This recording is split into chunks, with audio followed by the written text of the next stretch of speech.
남편에게 임신 소식을 전했더니 그는 공황 상태에 빠졌습니다. 넌 모든 걸 망쳤어. 난 이 아이 원하지 않았어. 그날 밤 그는 짐을 싸서 젊은 여직원에게로 떠났고 시부모님은 그를 두둔했어요. 저는 혼자 남겨졌지만 몇 년이 지난 뒤 그는 결국 기어 돌아왔습니다. 저와 준호는 결혼 4년 차, 함께한 지 7년이었습니다. 언젠가 아이를 가지자 하는 얘기는 여러 번 했지만 딱 언제쯤이라는 구체적인 계획은 세운 적이 없었어요. 저는 피임약을 먹고 있었는데 3개월 전쯤 장염이 돌아서 저도 크게 한번 알았습니다. 그때 항생제를 같이 먹었고 항생제와 피임약이 궁합이 안 좋을 수도 있다는 걸 그땐 깊게 생각하지 못했어요. 처음 한번 생리를 건너뛰었을 때도 별 생각은 안 했습니다. 제 주기가 원래 조금 불규칙했고 특히 스트레스 많이 받을 때는 자주 그랬으니까요. 그런데 아침마다 속이 울렁거리고 가슴이 유난히 예민해지는 걸 느끼면서 점심시간에 테스트기를 하나 사서 회사 화장실에서 해봤어요. 선 2줄, 아주 또렷하게, 믿기지 않아서 이틀 동안 테스트기를 3개 더 사서 해봤고 모두 양성이었습니다. 저는 놀랐고 무서웠고 동시에 이상하게 설레기도 했어요. 계획한 임신은 아니었지만 첫 충격이 조금 가라앉자 제 머릿속에는 우리 셋이 있는 미래가 그려지기 시작했어요. 저는 항상 엄마가 되고 싶었어요. 지금이 딱 맞는 타이밍은 아니더라도 그래, 처음엔 누구나 당황하지 하면서도 결국 준호도 기쁨을 느끼게 될 거라고 믿었어요. 준호에게는 일주일 뒤에 말하기로 했습니다. 인스타그램에서 보이는 편지 보드 들고 찍는 임신 발표 같은 건 우리 스타일이 아니었고 대신 그가 제일 좋아하는 라자냐에 마늘빵을 곁들여 저녁을 준비하고 준호가 좋아하는 버번 위스키를 한 병 사왔어요. 저는 탄산이 들어간 무알코올 사이다를 준비했고요. 준호가 예쁘다고 자주 말해주던 파란색 원피스까지 꺼내 입었어요. 계획한 임신은 아니었어도 이 순간만큼은 특별하게 만들고 싶었거든요. 요리하면서 머릿속으로 계속 연습했어요. 그냥 바로 말할까? 농담으로 애둘러 말할까? 결국 이렇게 하기로 했어요. 저녁을 다 먹고 나서 우리 인생을 바꾸게 될 소식이 하나 있어. 그날 준호는 평소보다 늦은 7시쯤 집에 들어왔어요. 요즘 큰 프로젝트를 맡게 돼서인지 들어오자마자 폰부터 들여다보고 정신이 반쯤 나가 있는 느낌이었어요. 제가 차려놓은 식탁을 보고도 오, 맛있겠다. 이 한마디만 툭 던지고 버번 잔에 술을 가득 따르더군요. 오늘 특별한 날이야. 라고 말할 틈도 없이요. 식사 내내 그는 거에 말을 하지 않았어요. 제가 오늘 하루 어땠어? 프로젝트는 잘 돼? 별 얘기를 다 꺼내봤지만 그냥 뭐 그렇지. 이런 식으로만 답했습니다. 어딘가 이상했지만 그냥 일이 많이 힘든가 보다 하고 넘겼어요. 밥을 다 먹고 저는 크게 숨을 들이마시고 테이블 건너편으로 손을 내밀었습니다. 제가 한 말은 정확히 이거였어요. 준호야, 나 임신했어. 그 다음에 찾아온 침묵은 몇 시간처럼 느껴졌어요. 그의 얼굴은 순식간에 굳었습니다. 표정은 아무것도 느껴지지 않는 듯 텅 비더니 곧 창백해졌다가 이내 제가 한 번도 본 적 없는 분노와 공포가 섞인 표정으로 변했어요. 드디어 입을 열었을 때 그는 장난이지? 라고 물었습니다. 제가 테스트기를 4번이나 해봤다고 말하며 진지하게 고개를 끄덕이자 일은 순식간에 무너져 내렸어요. 제가 평생 잊지 못할 말이 그 다음에 나왔습니다. 넌 모든 걸 망쳤어. 난 이 아이 원하지 않아. 저는 항생제와 피임약이 함께 쓰이면 문제가 생길 수 있다는 걸 나중에야 알게 됐다고 설명했고 이건 계획된 일도 아니고 누구의 잘못도 아니니 우리답게 같이 해결해 보자고 했어요. 우리는 그동안 여러 어려움도 같이 이겨냈으니까요. 그때 준호가 폭탄을 던졌습니다. 사실 본인은 애를 가지고 싶었던 적이 한 번도 없었다고요.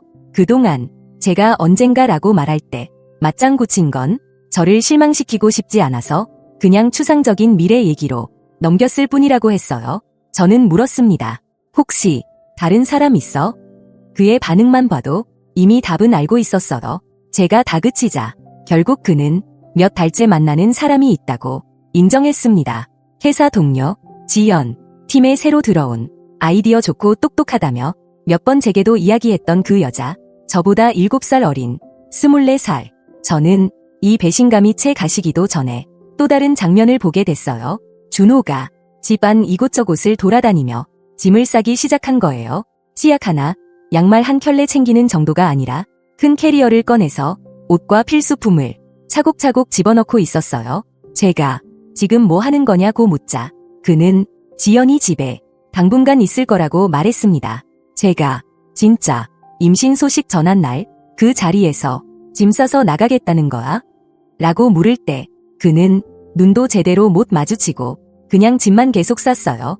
제가 임신했다는 걸 알고 난 지 30분도 안 돼서 준호는 현관 앞에 서서 캐리어를 끌고 나가며 이렇게 말했습니다. 나중에 나머지 짐 가지러 올게. 지금 진심으로 이러는 거야? 임신한 아내 버리고 그냥 나가는 거야? 그의 대답은 이랬어요.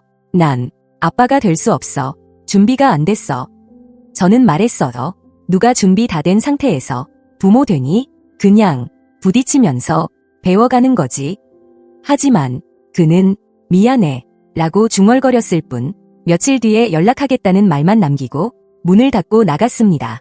잠깐 사이에 우리 집은 믿을 수 없을 만큼 조용해졌어요. 몇 분 전까지만 해도 임신 소식을 전하려 가슴이 뛰던 공간이 이제는 남편이 없는 집이 되어 버린 겁니다. 저는 그 자리에서 울지도 못하고 한참을 앉아 있다가 결국 친구 민지에게 전화를 걸었어요. 너무 울어서 처음에는 말도 제대로 안 나왔어요. 민지는 바로 택시를 타고 달려와 밤새 제 곁을 지켜줬습니다. 난 정말 그 사람을 아는 줄 알았어. 어떻게 이렇게까지 착각할 수 있냐고. 다음 날 아침 민지는 옆 의자에서 불편한 자세로 잠들어 있었고 저는 소파에서 눈을 떴어요.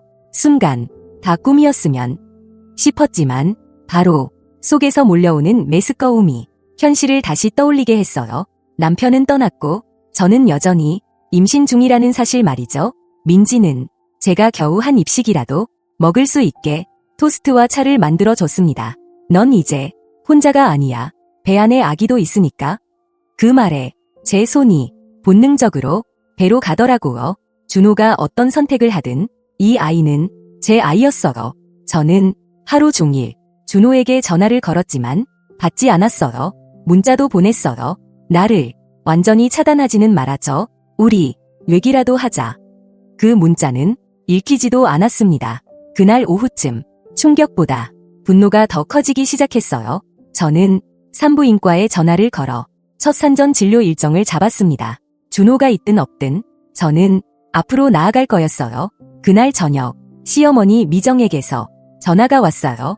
짧은 통화였지만 많은 걸 깨닫게 해줬습니다. 그녀는 준호한테서 얘기를 들었다며 이렇게 말했어요. 준호가 아직은 가정을 꾸릴 나이가 아니라는 걸 내가 이해해줘야 한다. 제가 그럼 31살이면 어떤가요? 라고 되묻자 그녀는 그냥 웃으면서 얘는 아직 커리어에 집중할 나이지 라고 넘겼어요. 그리고 은근슬쩍 이런 말도 했습니다. 서연 씨도 여러 선택지를 진지하게 생각해보는 게 좋을 거야. 임신 중절을 돌려 말한 거였죠. 저는 단호하게 말했어요. 무슨 일이 있어도 이 아이는 지킬 겁니다. 준호가 어떤 결정을 내리든 이건 당신들 손주예요. 전화를 끊고 나니 손이 떨릴 정도로 화가 났습니다. 그리고 그제야 어렴풋이 이 사람의 태도가 어디서 나왔는지 보이기 시작했어요. 시부모는 늘 준호를 잘못한 적 없는 사람처럼 대해왔거든요. 다음 며칠은 정말 눈앞이 흐릿한 채로 지나갔어요. 일터에서는 덤덤한 척했지만 집에만 오면 눈물이 쏟아졌습니다. 변호사를 찾아가 법적으로 제가 준비해야 할 것들을 들었고 한부모 양육, 보육 비용, 각종 지원 제도들을 찾아보기 시작했어요. 제 통장 잔고를 보며 한 줄 한 줄 계산해 봤습니다. 정말 혼자서도 버틸 수 있을까? 3일 만에 준호에게서 문자가 왔습니다. 지금 지연이 집에서 지내고 있고 공과금은 내가 보내줄게. 제 안부를 묻지도 않았고 사과도 없었어요. 제가 직접 만나서 얘기를 해야 한다고 답장을 보내자 그의 대답은 이랬습니다. 지금은 시간이 필요해. 아직 얘기할 준비가 안 됐어.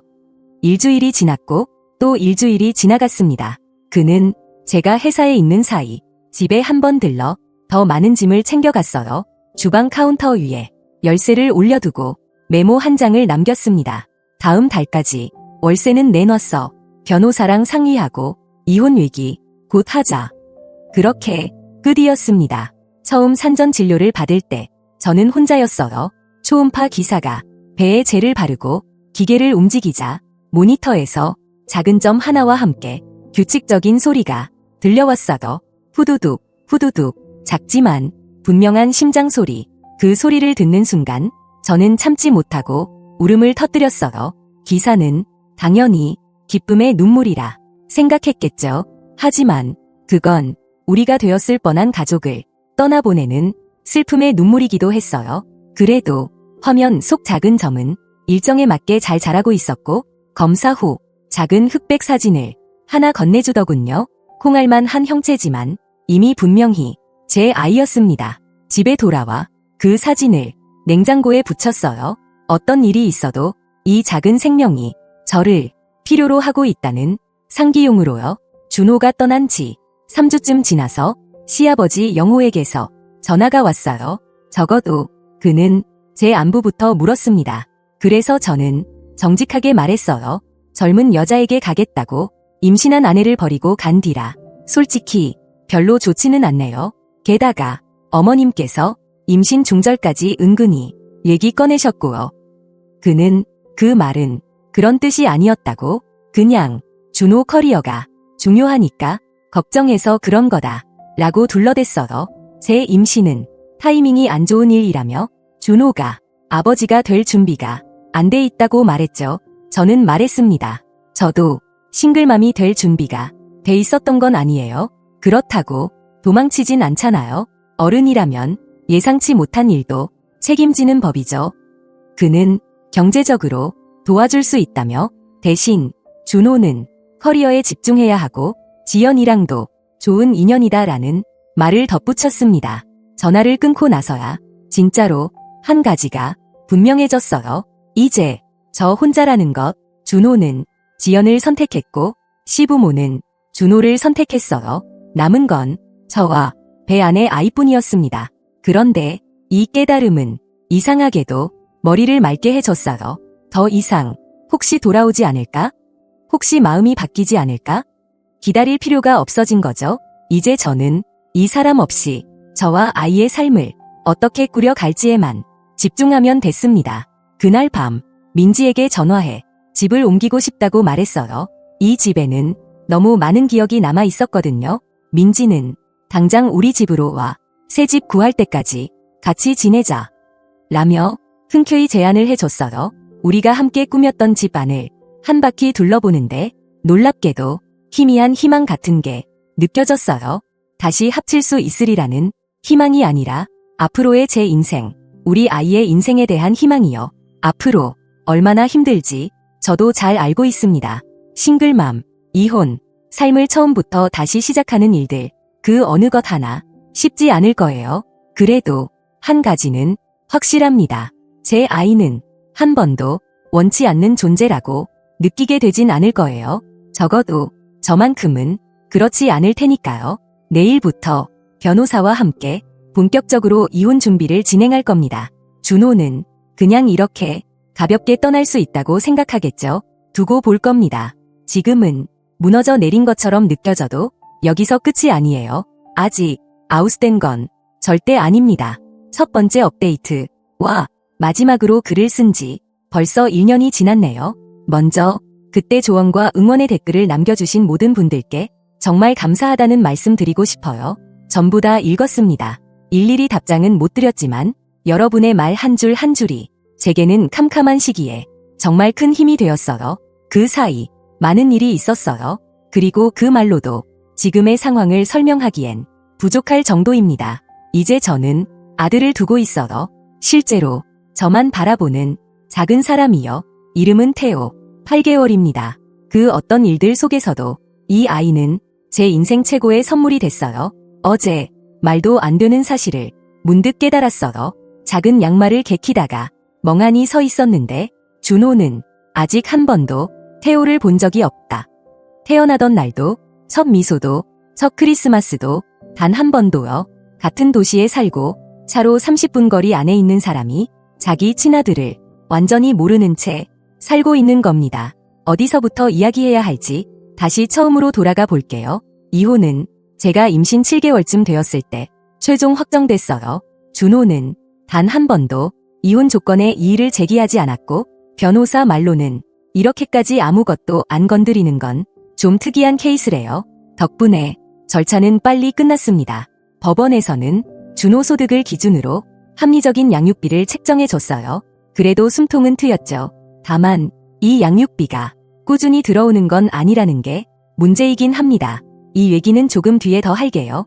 저는 우리가 살던 집에서 나와 민지와 가까운 동네에 작은 투룸 아파트를 구했어요. 월세는 조금 부담스럽지만 학교 평가가 좋은 곳이라 무리해서라도 선택했습니다. 밥 먹는 공간 한켠은 지금 사실상 아기방 확장 구역입니다.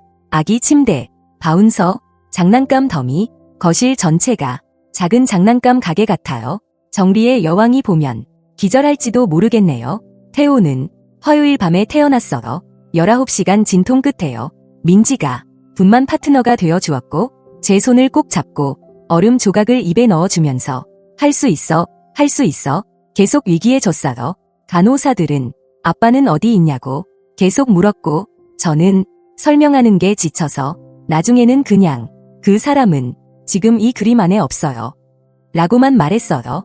거짓말도 아니고 그렇다고 다 말한 것도 아닌 정확한 표현이었죠. 첫몇 주는 거의 기억이 안 날 정도로 엉망이었어요. 잠은 줄줄이 모자르고 수유로 몸은 쑤시고 내가 잘하고 있는 건가 매 순간 의심했고요. 집에 처음 들어온 날 저녁 태호는 울음을 멈출 줄 몰랐어요. 저는 새벽 3시 화장실 바닥에 앉아 같이 울면서 아기는 왜 안 자나요? 를 검색하고 있었어요. 아마 제 인생에서 가장 외롭고 압도당한 순간이었을 겁니다. 그래도 우리는 버텼어요. 하루씩 태호와 제가 함께 방법을 찾아갔어요. 배고플 때 우는 소리랑 졸릴 때 나는 울음, 그냥 안겨있고 싶은 울음이 다 다르다는 것도 조금씩 느껴졌고 제가 음치인데도 노래만 불러주면 눈을 맞추며 웃는 아이였어요. 조금씩 성격도 드러났습니다. 관찰력 좋고 고집도 있고 웃을 때면 온 방 안이 환해지는 아이예요. 일은 솔직히 말해 쉽지 않았어요. 돈이 필요해서 태호가 10주 됐을 때 복직해야 했고 팀장인 윤주가 생각보다 많이 이해를 해줘서 일주일에 이틀은 재택근무를 할 수 있었어요. 하지만 가장 어려운 건 육아 비용이었어요. 어린이집 비용을 알아보는데 월세보다 비싼 곳이 수두룩했습니다. 말 그대로 미친 현실이지만 많은 부모가 겪고 있는 현실이기도 하죠.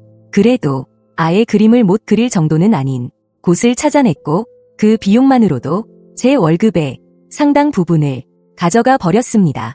경제적인 면이 가장 큰 부담이었어요. 준호가 보내는 양육비는 가끔 왔습니다.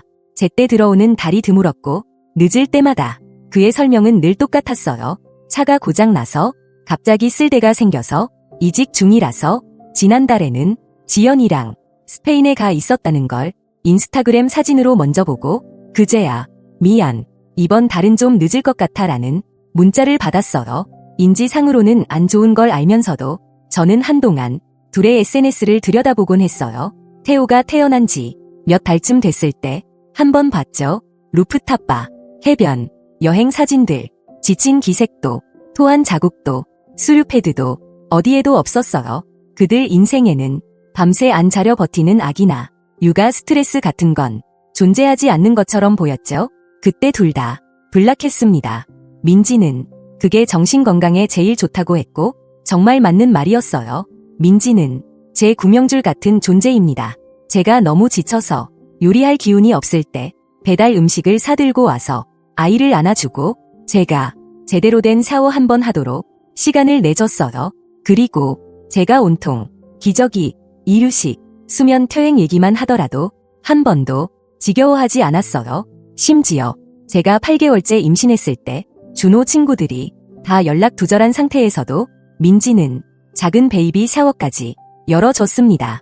한쪽은 너무 쉽게 편을 택했고 다른 한쪽은 끝까지 제 옆을 지켜줬죠. 시부모의 태도는 말 그대로 흥미롭다고 밖에 표현할 수 없어서 처음엔 임신한 저를 놔두고 떠나버린 아들을 두둔하다가 태호가 태어나고 나니 태도가 바뀌기 시작했어요. 태어난 지 한 달쯤 되었을 때 미정에게서 문자가 왔어요. 손자를 보고 싶다. 저는 당장 답을 하지 않고 제 감정을 먼저 정리하려 했어요. 꽃다발, 아기 옷, 그리고 손으로 쓴 편지까지 보냈어요. 손자의 삶에 부분이라도 끼어들고 싶다는 내용이었습니다. 결국 태호가 4개월쯤 되었을 때 짧은 만남을 허락했어요. 어색함 그 자체였죠. 미정은 태호 얼굴을 보며 어릴 때 준호랑 똑같네 를 10번은 한 것 같았고 영호는 휴대폰으로 사진을 쉼없이 찍어댔어요. 비싼 선물과 대학 적금 외기를 하루 종일 했지만 정작 그들의 아들이 어떤 짓을 했는지에 대한 사과는 한마디도 없었습니다. 그리고 언제 한번 데리고 자고 싶다는 말이 나왔을 때 저는 단호하게 선을 그었어요. 작년까지만 해도 임신을 끝내라고 돌려 말하던 사람들이 이제 와서 제 아기를 하룻밤 데려가겠다고요? 어림도 없었습니다. 그 얘기를 꺼내자 미정은 내가 태호를 이용해 준호를 벌주고 있다고 말했어요. 웃기지도 않았죠. 준호는 자기 아들 얼굴에 한 번도 관심을 보인 적이 없는데요. 이게 제가 아직도 도저히 이해 못하겠는 부분이에요. 내 아이가 있다는 걸 알면서 어떻게 아무 관심도 놀라움도 궁금함도 없을 수 있을까요? 아이 얼굴이 어떤지, 어떻게 자라고 있는지, 행복한지 한 번도 궁금하지 않은 걸까요? 양육비는 가끔 보내면서도 사진 한 장, 영상 하나 만나보고 싶다는 말은 단 한 번도 없었습니다. 아이가 실존하는 사람이 아니라 그냥 종이에 적힌 숫자인 것처럼요. 저는 최대한 어른스럽게 행동하려 했어요. 태호가 태어났을 때 태어난 시간과 몸무게, 키를 적은 간단한 문자와 사진 한 장을 함께 보냈습니다. 답장은 없었습니다. 혹시나 해서 공유 앨범을 하나 만들어 가끔 사진을 올려두었어요. 언젠가 보고 싶어질지도 모른다고 생각해서요. 그 앨범이 열린 적 있는지조차 모르겠지만요. 첫 크리스마스를 맞이했을 때도 저는 준호 주소로 사진이 인쇄된 카드 한 장을 보냈어요. 봉투는 수치인 불명, 도장을 찍은 채 되돌아왔습니다. 그 사이 우리 삶은 계속됐어요. 태호는 어린이집에 가기 시작했고 첫 한 달 동안은 걸리는 감기, 장염, 모든 바이러스를 전부 도장 깨기 하듯 겪었어요. 그래도 그 덕에 이제는 면역력이 철벽입니다. 이제는 기어다니고 가구를 붙잡고 일어나고 보이는 건 무조건 입에 넣으려고 해서 집 안은 소위 말하는 완전 방어 모드가 됐어요. 커피 테이블 모서리에 붙인 보호 패드를 언제 뗐는지 기억도 안 날 정도입니다. 하루 일과는 정말 치밀한 안무처럼 흘러가요.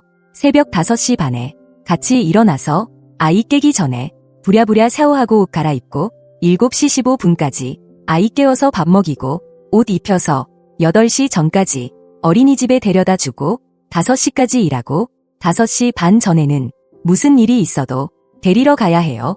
회의가 길어지면 늦어버리고 그럼 또 늦은 만큼 추가 비용이 나가죠. 6시쯤 집에 와서 저녁 먹이고 목욕시키고 책 읽어주고 재우고 나면 겨우 2-3시간이 생깁니다. 그 시간 동안 집 치우고 빨래하고 공과금 내고 간신히 넷플릭스 한 편 켜놓고 보다가 중간에 잠들어요. 그리고 그 다음 날 또 같은 하루가 시작됩니다. 가장 힘든 순간들은 사람들이 잘 얘기하지 않는 순간들이에요. 아이에게 밤중에 열이 나서 3시 새벽에 응급실을 가야 하나 말아야 하나 혼자 판단해야 할 때 엄마라는 말은 자연스럽게 나오는데 아빠라는 단어는 어휘에 없다는 걸 문득 깨닫게 될 때 어린이집 서류에 아버지 정보란이 있고 거기에 해당 없음이라고 적으면서 옆에서는 다른 부모들이 아버지, 어머니 칸을 성실히 채우는 걸 볼 때요. 그래도 아름다운 순간들도 많습니다. 아침에 잠에서 깨자마자 웃으면서 제게 안기는 시간, 어린이집에서 저를 보면 두 팔 뻗고 달려오는 순간, 천장 선풍기를 멍하니 바라보며 웃을 때, 목욕할 때, 물 튀기면서 깔깔대는 모습, 제 가슴 위에서 잠들어 버릴 때 느껴지는 작은 몸의 온기와 무게, 싱글맘이란 건 제 인생에서 가장 힘든 일이지만 동시에 가장 자랑스러운 일이기도 해요. 우유를 찬장에 넣고 시리얼을 냉장고에 넣어버리는 날도 있고 피곤해서 고객센터 직원에게 괜히 짜증을 낼 때도 있지만 그래도 우리는 하루하루 잘 해내고 있습니다. 다음 달이면 태호가 첫 돌을 맞아요. 민지는 조촐한 파티를 준비해 주기로 했어요. 몇몇 친구들 부르고 케이크 하나에 풍선 좀 붙이고 아마 민지가 핀터레스트 보고 과하게 꾸미겠죠. 시부모를 초대할까 고민했지만 지난번 언쟁 이후로 마음이 정해졌어요. 그들은 여전히 자기 기준으로만 손자를 보고 싶어 하고 자기 아들의 행동에 대한 책임감은 전혀 없죠. 굳이 아이 앞에서까지 그런 불편함을 마주하게 하고 싶진 않습니다. 준호에게서의 카드나 축하는 기대하지 않습니다. 서로 알고 지내는 사람 말로는 준호와 지연은 같이 살며 강아지를 키우기 시작했다네요. 그게 그가 감당 가능한 최대치의 책임감인 것 같습니다. 그리고 최근에 한 가지 반전이 생겼어요. 조금 더 나은 동네, 작은 집 하나를 겨우겨우 대출 내서 구입하게 됐어요.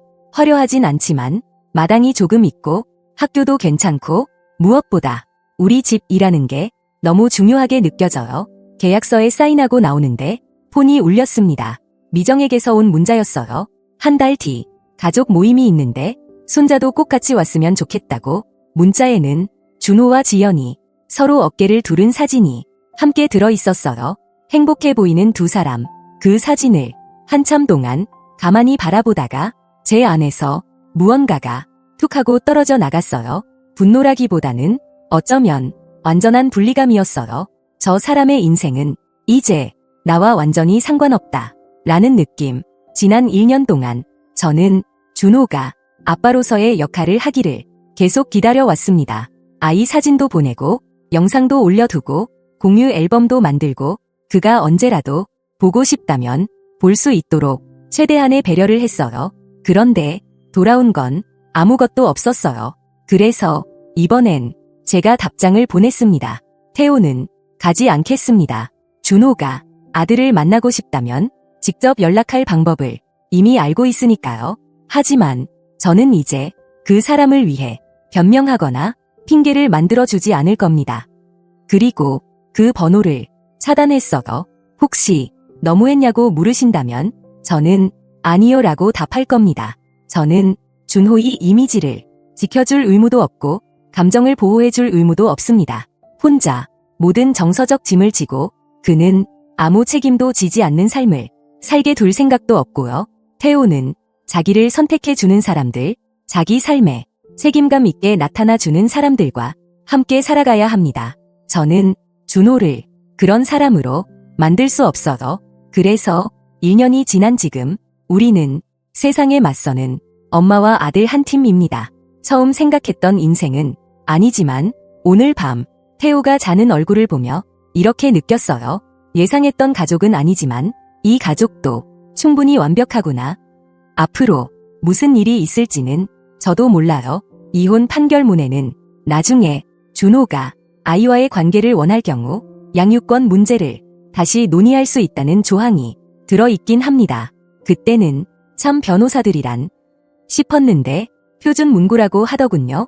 제 마음 한 구석은 그가 영원히 저 멀리 있어 주기를 바라고 아주 작은 한 구석은 왜 이렇게도 자기 아들을 알고 싶어 하지 않는지 여전히 이해가 되지 않습니다.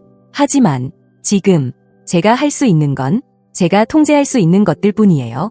안정적인 집, 행복한 추억, 엄마이자 아빠가 되어주는 것, 언젠가는 다시 누군가를 믿을 날이 올지도 모르죠. 그건 미래의 서연이 고민할 문제고 지금의 저는 빨래를 개고 잠을 자러 가야 합니다. 태호는 내일 아침 6시에도 어김없이 일어날 테니까요. 이게 제 1년의 이야기입니다. 완벽한 아기 1명, 그리고 하루하루 살아가는 엄마 1명, 두 번째 업데이트. 마지막으로 글을 쓰고 나서 4년이 지났습니다. 다시는 여기에 글을 올릴 일이 없을 줄 알았는데 어제 있었던 일을 계속 곱씹게 되면서 어딘가에는 써 내려가야겠다는 생각이 들었어요. 태호는 이제 막 5살이 됐어요. 아기 같던 아이가 어느새 말 많은 유치원생이 되어 태양계 행성 순서를 다 외우고 공룡 이름 발음을 저에게 바로잡아 줄 정도로 컸습니다. 시간이란 참 이상해요. 어제는 유치원 첫 등교 날이었어요. 저는 반차를 내고 아이 손을 잡고 학교에 같이 갔죠. 수많은 부모와 아이들이 복도로 북적이고 있었고 저는 그저 정신없이 아이 가방을 챙기고 있었어요. 복도 한쪽에서 익숙한 얼굴이 보이기 전까진요. 준호 친구였던 재민이 딸아이를 데려다 주고 있더라고요. 순간 몸이 굳었지만 태호는 교실이 보고 싶다며 손을 끌어당겼고 저는 일단 아이부터 챙기고 복도를 빠져나왔어요. 태호를 교실에 맡긴 뒤 눈물이 조금 맺힌 채 혼자 복도를 걷고 있는데 재민이 조심스레 다가왔어요. 어색한 인사를 할 줄 알았는데 그는 그냥 잘 지냈냐고 물었습니다. 둘이 학교 맞은편 카페에 앉게 됐고 그 자리에서 믿기 힘든 얘기를 들었습니다. 준호와 지연은 6개월 전에 헤어졌다고 했어요. 지연은 아이를 원했고 준호는 35이 된 지금까지도 준비가 안 됐다고 말했답니다. 몇 년을 질질 끌다가 결국 지연이 아이냐 나냐를 물었고 그는 지연이 아닌 준비 안 된 자신을 선택했다는 거예요. 회사에서도 구조조정이 있었고 이직이 계속 꼬여 안정적인 직장을 못 구하고 있고 요즘은 친구 집을 전전하며 지내고 있대요. 지연은 그들이 같이 살던 집에 남았고요. 저는 커피를 저으면서 무슨 감정을 느껴야 할지 몰랐어요. 꼴 좋다라는 통쾌함이 들 줄 알았는데 실제로는 아무것도 느껴지지 않았어요. 마치 한참 전에 시청을 멈춘 드라마의 등장인물 소식을 누가 전해주는 것 같은 이질감만 있었어요. 한 가지 분명하게 느껴진 건 제 삶이 예전과 완전히 다른 방향으로 흘러왔다는 사실이었어요. 준호가 떠난 지 몇 년 동안 저는 싱글맘과 회사 생활을 저울질하며 버텼고 이제는 그 모든 것이 조금씩 안정을 찾아가고 있습니다. 같은 회사에서 6년째 일하고 있고 작년에는 윤주 팀장이 저를 시니어 프로젝트 매니저로 승진시켜 줬어요. 그 덕에 조금은 여유가 생겨 학군 괜찮은 동네에 작은 타운하우스를 구입할 수 있었습니다. 화려하진 않지만 마당도 조금 있고 태호 방 벽에는 아이 손바닥 페인트 자국이 있고 마당 한켠에는 토마토를 심어 놓았어요. 늘 예쁘게 망쳐먹지만 그래도 우리의 텃밭입니다. 경제적 안정은 쉽게 얻어진 게 아니에요. 엑셀 파일과 예산표와 할부 계산 몇 년 동안 수없이 들여다봤습니다.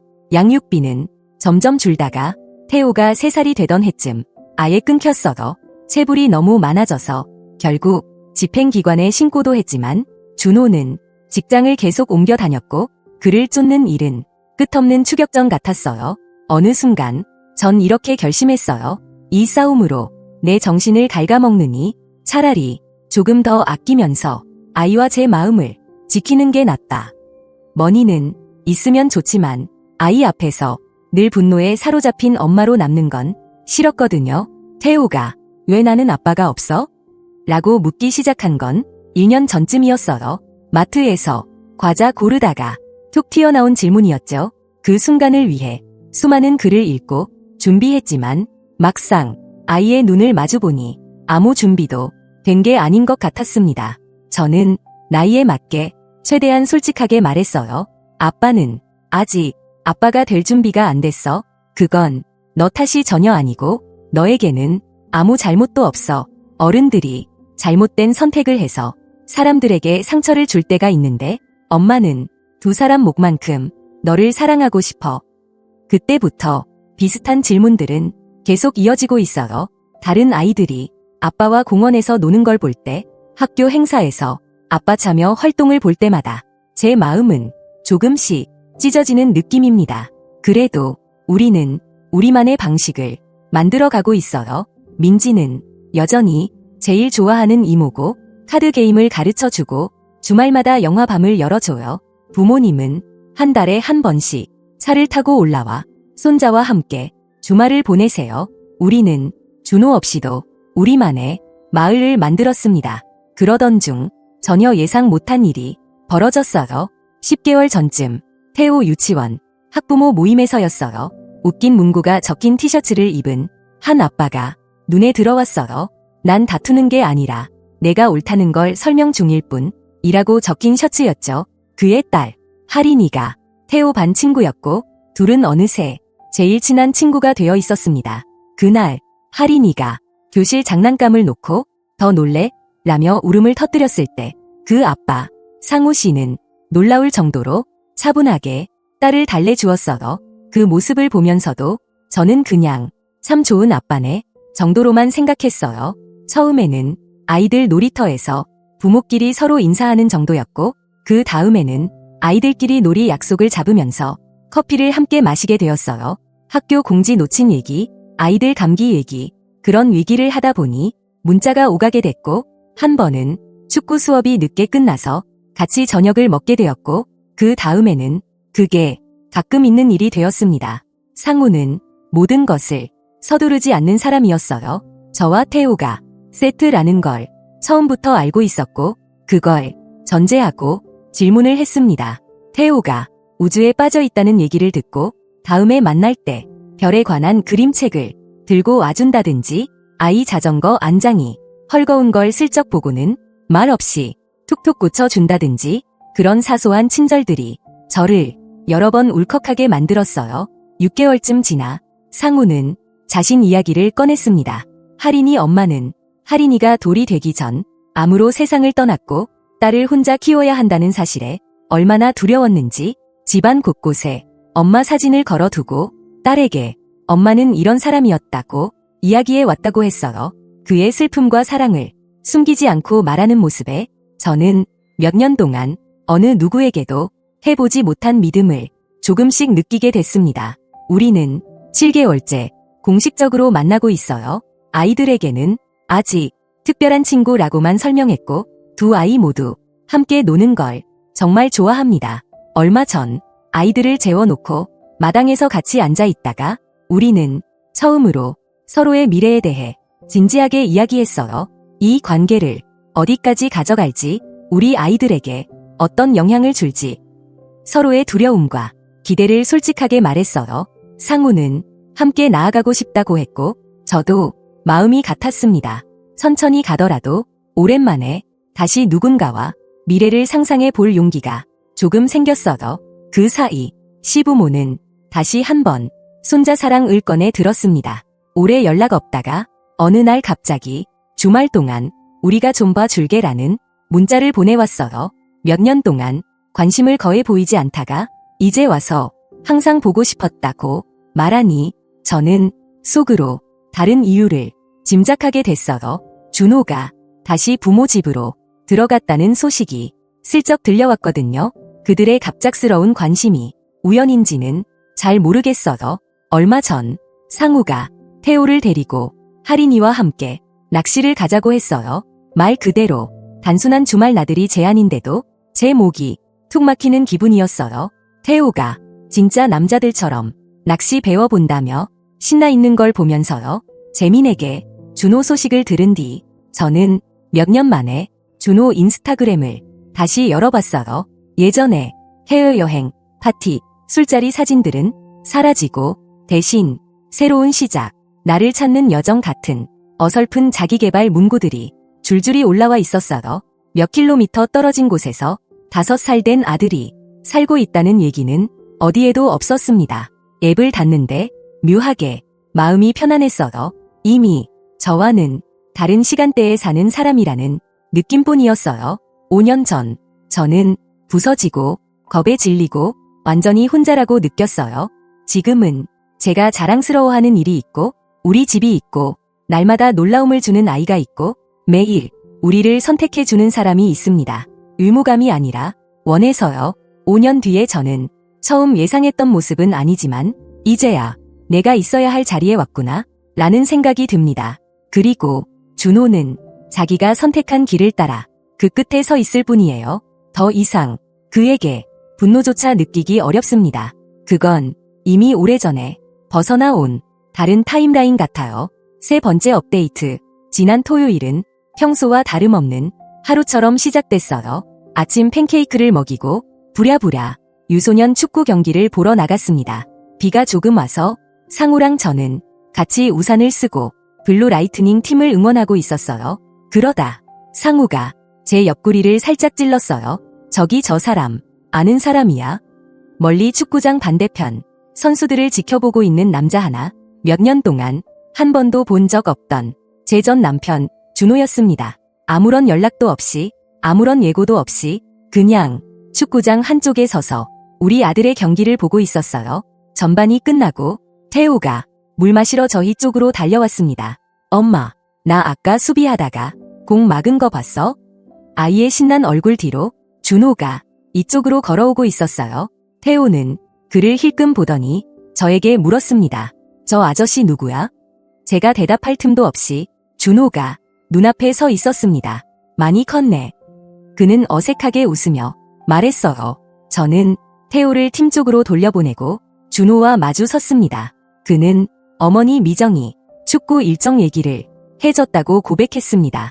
역시 싶었어요. 얼마 전부터 갑자기 늘어난 시부모의 연락이 무슨 뜻이었는지 이제야 이해가 갔습니다. 상우는 자신을 태호 아빠 상우입니다. 라고 소개했고 그 말에 준호가 눈에 띄게 잠깐 움찔하는 게 보였어요. 저는 바로잡았습니다. 생물학적으로만. 그렇죠. 경기가 끝난 뒤 준호는 저에게 잠깐 얘기할 수 있겠냐고 물었습니다. 저는 근처 카페에서 20분, 딱 그만큼만 시간을 내주겠다고 했어요. 상우는 태호와 하린이를 데리고 아이스크림을 먹으러 갔고 저는 카페에서 준호와 마주 앉았습니다. 그는 제 앞에 카푸치노를 한 잔 올려놓았어요. 제가 몇 년 전부터 라떼를 마신다는 사실을 모르는 사람이었죠. 그 사소한 디테일이 우리가 얼마나 멀어졌는지를 더 선명하게 만들었어요. 준호의 이야기는 조각조각 이어졌어요. 1년째 다니고 있다는 상담, 8개월째 술을 끊고 있다는 얘기, 지연과 헤어진 뒤 다시 부모 집에 들어가 지낸다는 얘기, 그리고 가장 놀라운 고백, 태호에 대한 죄책감을 도저히 견딜 수 없어서 몇 년 동안 부모에게 손자와의 접촉을 최소화해 달라고 요청했다는 말, 내가 버린 게 얼마나 큰 건지 보기가 너무 힘들더라. 이제는 바로잡고 싶고 아들을 알고 싶다고 했어요. 저는 정확히 말해줬습니다. 지금 태호는 내가 떠나버린 아기가 아니라 감정이 있고 자기 삶이 있는 사람이고 내가 모르는 추억을 어마어마하게 쌓아온 아이야. 그는 고개를 끄덕이며 압니다. 라고 했고 갑자기 아빠라고 나설 수 없다는 것도 알아요. 라고 덧붙였어요. 그러면서도 그는 제게 조심스럽게 물었습니다. 상우 씨랑의 관계는 어느 정도예요? 제가 상우는 내가 한 번도 하지 않은 역할을 계속 해왔다고 하자 그의 얼굴에 알 수 없는 고통 같은 게 스쳐 지나갔어요. 저는 엄마로서 몇 가지 조건을 제시했습니다. 만남은 항상 제가 있는 상태에서만 할 것, 짧고 아이에게 부담되지 않는 방식으로 조심스럽게 시작할 것, 한 번이라도 또다시 사라지면 그게 마지막일 것, 상담사와 상의하고 상우와도 충분히 이야기를 나눈 뒤 일주일 뒤 공원을 만나기로 했어요. 태호에게 말하는 건 생각보다 어려웠습니다. 내 태어난 아빠가 널 만나고 싶대. 그 말이 아이에게 어떤 무게로 다가갈지 너무 잘 알고 있었거든요. 태호는 상우 아빠도 같이 올 거야? 라고 물었고 그 사람이 나를 좋아할까? 라고도 물었어요. 저는 내가 내 모습 그대로여도 충분히 멋진 아이라는 걸 누구보다 내가 잘 안다고 말해주었습니다. 태호는 자기 축구 유니폼을 꺼내 입으며 이렇게 말했어요. 축구 잘하는 거 알려주고 싶어. 만남은 최악은 아니었어요. 준호는 레고 축구장을 사갖고 왔고 둘이 함께 그걸 맞추면서 잠시 이야기를 나눴어요. 저는 조금 떨어진 벤치에서 둘을 지켜봤습니다. 아이의 집중하는 표정, 입꼬리가 올라갈 때의 모양, 분명 닮은 점들이 있었어요. 그 뒤로 2주 정도 비슷한 형식의 짧은 만남을 몇 차례 가졌어요. 그러던 어느 날 준호가 전화를 걸어 이렇게 말했습니다. 이번엔 나랑 둘이서만 영화 보러 가고 싶어. 저는 바로 거절했습니다. 3주짜리 만남과 7년의 부재를 같은 저울에 올릴 순 없으니까요. 준호는 제가 단호하다는 걸 알고 겉으로는 수긍하는 듯했지만 그 며칠 뒤 그와 시부모가 예고도 없이 우리 집 앞에 나타났습니다. 영호와 미정은 현관 앞에서 이제 가족으로서 다 같이 다시 나아갈 때다 라는 말을 쏟아냈어도 준호는 옆에서 이런 식은 안 되는 거라고 내가 말했잖아 하면서도 말을 막진 않았습니다. 저는 단호하게 그들을 돌려보냈고 잠깐 준호와만 2층 계단에서 대화를 했어도 그때 그가 꺼낸 말, 난 아직도 널 사랑해, 서연아. 한 번도 멈춘 적 없어. 그 뻔뻔함에 숨이 막힐 지경이었어도 그는 제가 비록 상우와 관계를 맺고 있지만 진짜 부모인 우리 둘이 다시 합쳐져서 아이에게 온전한 가정을 주어야 한다고 말했습니다. 태호에게 그 기회를 줘야 한다고요. 저는 생각할 시간이 필요하다며 그를 돌려보냈고 그날 밤 상우에게 하나도 숨김없이 모두 말했습니다. 상우는 태호의 친부가 돌아왔다는 사실에 걱정하는 기색을 보였지만 저는 분명하게 말했어도 내가 있고 싶은 자리는 지금 이 자리야. 그날 밤 늦게 준호에게서 문자가 왔습니다. 우리 가족에게 다시 한번 기회를 주고 싶다는 말은 진심이야. 저는 그 문장을 한참 동안 바라봤어도 분노와 연민이 묘하게 섞인 감정이 밀려왔어도 하지만 한 가지는 분명했습니다. 제가 가장 힘들 때 제일 먼저 도망친 사람과는 다시 같은 자리에 설 수 없다는 것. 내일 준호에게 전화해 한 번 더 명확히 말해줄 생각입니다. 그는 이제야 생물학적 아빠로서 조심스럽게 아이 인생의 한 구석에 끼어들 수 있게 되었을 뿐 절대 제 파트너 자리에 돌아올 수는 없다고요. 어떤 다리는 한 번 완전히 불타버리면 다시는 연결되지 않습니다.